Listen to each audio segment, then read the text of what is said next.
Hello दोस्तों, कैसे हैं आप। और मेरे चैनल में आपका एक बार फिर से स्वागत है।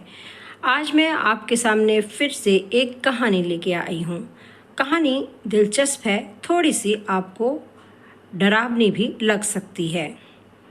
तो कहानी एक गांव की है। गांव का नाम सुरना गांव था। थोड़ा नाम आपको अजीब लगेगा, पर गांव का नाम यही था। उस गांव में एक पंडित जी रहा करते थे। पंडित जी बहुत भोले भाले पंडित जी थे। कभी भी पूजा पाठ करवाने से, कर्म कांड करवाने से वे कभी मना नहीं करते थे। किसी भी समय, चाहे रात हो या दिन हो, वो हमेशा लोगों के लिए काम करने के लिए तैयार रहते थे, क्योंकि उनका मानना था कि यही उनका धर्म है। तो अब एक समय की बात है।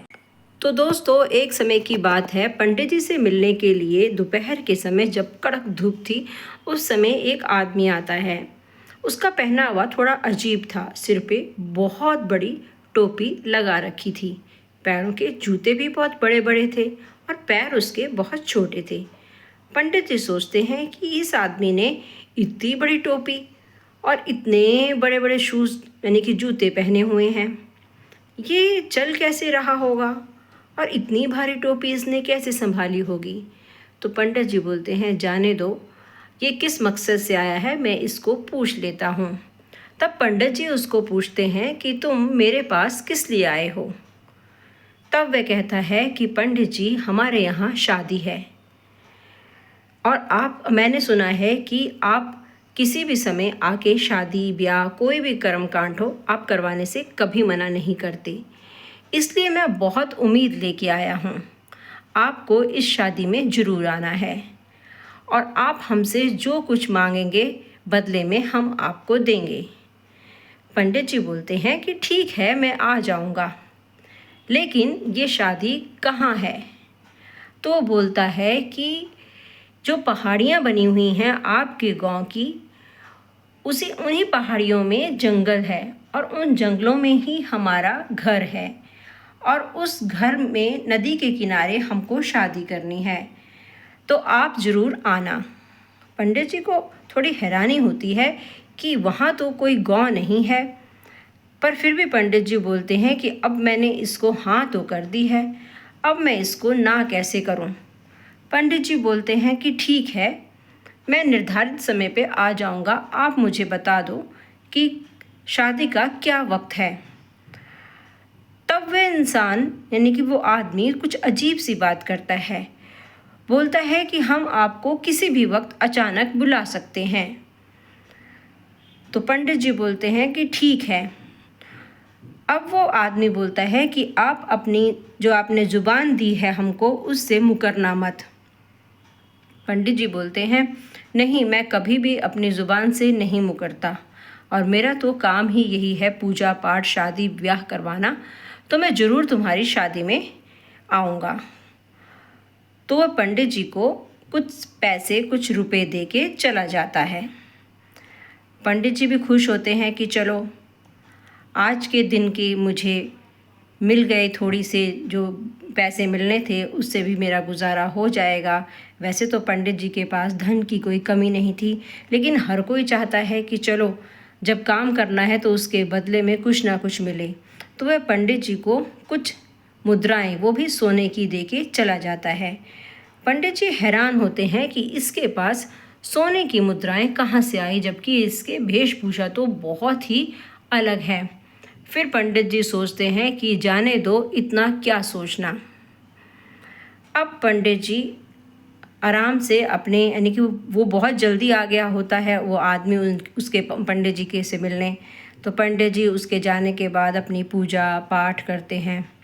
उसके बाद मंदिर था एक गांव में, उस मंदिर में पूजा पाठ करते हैं। तो इस तरह से पंडित जी के कार्य रोज़ चल रहा था जैसे चलता था।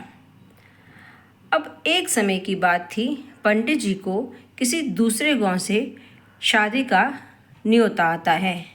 मतलब पंडित जी को वहाँ जाके शादी करवानी होती है किसी कन्या की। पंडित जी चले जाते हैं शादी में और अपनी पत्नी को बोल के जाते हैं कि आज मुझे थोड़ा समय लग जाएगा, तो तुम खाना खा लेना और मेरे लिए खाना ढक के रख देना, वैसे तो मैं शादी में ही खा के आऊँगा। तो पंडिताइन बोलती है कि ठीक है। पंडिताइन को पता होता है कि जब भी ये किसी शादी में जाते थे तो वहाँ का भोजन ज़रूर लेके आते थे। तो पंडिताइन बोलती है मजाक में कि मेरे लिए भी वहाँ का सुंदर स्वादिष्ट खाना ज़रूर लेके आना।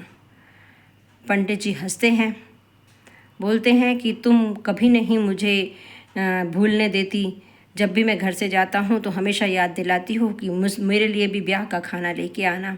ठीक है, मैं यजमानों को बोल के तुम्हारे लिए भी बंधवा लूँगा। पंडिताइन बोलती है ठीक है। इस तरह से पंडित जी अपना सारा सामान लेके दूसरे गांव को चले जाते हैं। गांव दूर था, पहाड़ी इलाका था, नदी आती थी बीच में, तो नदी और पहाड़ी इलाका पार करने के बाद वो गांव आता है। अब वो गांव में चले जाते हैं, वहाँ पर बहुत अच्छे से शादी ब्याह जैसे सब कार्य करवाते हैं। तो इस तरह से उनको उस दिन शाम हो जाती है, यानी कि 5-6 बज जाते हैं।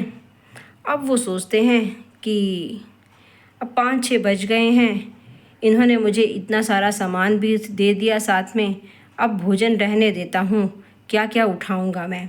तो वो पंडिताइन के लिए खाना नहीं लेके आते शादी का और चल पड़ते हैं। अब चलते चलते चलते, जैसे कि मैंने आपको बताया कि पहाड़ थे, तो उन पहाड़ों को पार करते करते करते और उबड़ खाबड़ रास्तों से गुज़रते गुज़रते उनको रात हो जाती है।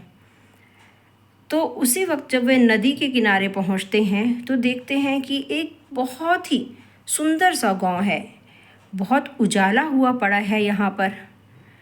और ये गांव तो कभी भी मैंने नहीं देखा, अचानक से ये गांव यहाँ पर कैसे बस गया। फिर पंडित जी सोचते हैं कि हो सकता है क्योंकि मैं बहुत दिनों के बाद यहाँ पर आ रहा हूँ, तो शायद ये नया गांव कुछ बस गया होगा। अब पंडित जी उस गांव को देखते देखते आगे बढ़ते हैं। उतने में वही आदमी उनके सामने आ जाता है जिसने उस दिन लंबे लंबे जूते पहने हुए थे, बहुत बड़ी टोपी पहनी हुई थी। वो आदमी आके उनको बोलता है कि पंडित जी, क्या आपने मुझे पहचाना? पंडित जी बोलते हैं कि हाँ, मैंने आपको पहचान लिया है। तो बोलता है चलो फिर किस बात की देरी। पंडित जी को याद आ जाता है कि ये वही आदमी है जिसने मुझसे अपने गांव में किसी की शादी करवाने की बात बोली थी। पंडित जी जुबान के पक्के होते हैं, पंडित जी को याद आ जाती है। पंडित जी बोलते हैं ठीक है, चलो किसकी शादी करवानी है। अब रात का समय था, तैयारी सब हो चुकी थी। पंडित जी शादी करवाते हैं। एक बहुत ही सुंदर दूल्हा दुल्हन वहाँ आते हैं, लेकिन विचित्र बात थी कि उन्होंने भी वैसे ही कपड़े पहने होते हैं जैसे उस आदमी ने पहने होते हैं। सब लोगों की वेशभूषा वही थी, लंबी लंबी टोपी थी, लंबे लंबे जूते थे। हालांकि दुल्हन ने भी एक बहुत बड़ी टोपी पहनी हुई थी और उसके पैरों के जूते भी वैसे ही बहुत लंबे लंबे थे, जो उसके लहंगे से भी नज़र आ रहे थे। तो दुल्हन ने घूंघट किया हुआ था, पंडित जी उसकी शक्ल नहीं देख पाते। दूल्हे ने भी सेहरा बांधा हुआ था, दूल्हे की भी शक्ल नज़र नहीं आती। गांव के लोग वैसे ही टोपियां पहन के खड़े हुए थे, लेकिन कोई किसी से बात नहीं कर रहा था। पंडित जी सोचते हैं कि क्या मामला है, ये सब आपस में बात नहीं कर रहे, सिर्फ यही आदमी मुझसे बात कर रहा है। पंडित जी उनकी शादी करवा देते हैं। पंडित जी बोलते हैं कि अब मैं चलता हूँ और मुझे इजाज़त दीजिए। वो बोलते हैं कि ठीक है। जैसे ही पंडित जी जाने लगते हैं, वो आदमी बोलता है कि अरे रुको, पंडिताइन जी के लिए खाना लेके जाओ। तो वो उनको एक कपड़ा होता है और एक बर्तन होता है, उस बर्तन में सब्जी डाल देते हैं और कपड़े में रोटियां बांध के दे देते हैं। बोलते हैं पंडिताइन को ज़रूर दे देना। तो पंडित जी के मुंह में भी पानी आ जाता है। बहुत ही स्वादिष्ट भोजन होता है जो उन्होंने पंडित जी को देते हैं और साथ में कुछ स्वर्ण मुद्राएं भी पंडित जी को दे देते हैं। हालांकि वो पंडित जी को भी खाना खाने का न्योता देते हैं, लेकिन पंडित जी मना करते हैं। पंडित जी बोलते हैं कि नहीं, बहुत देर हो गई है और मुझे घर जल्दी पहुंचना है। अब घर पहुंचते पहुंचते अभी भी वैसी ही रात थी, तारे निकले हुए थे। पंडित जी बोलते हैं आज तो बहुत रात हो गई, पंडिताइन बहुत गुस्सा करेगी। फिर वे जल्दी जाके घर पहुंच जाते हैं। पंडिताइन उनका इंतज़ार कर रही होती है। तब पंडिताइन बोलती है कि आज तो तुम्हें बहुत देर हो गई।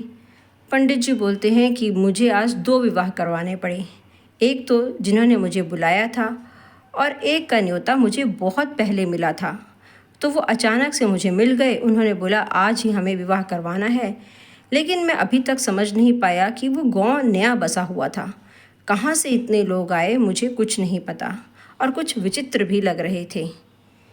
पर विवाह अच्छे से हो गया। तो पंडिताइन पूछती है वधू कैसी थी देखने में। पंडित बोलते हैं कि मैंने उसका मुंह नहीं देखा और ना ही वर का।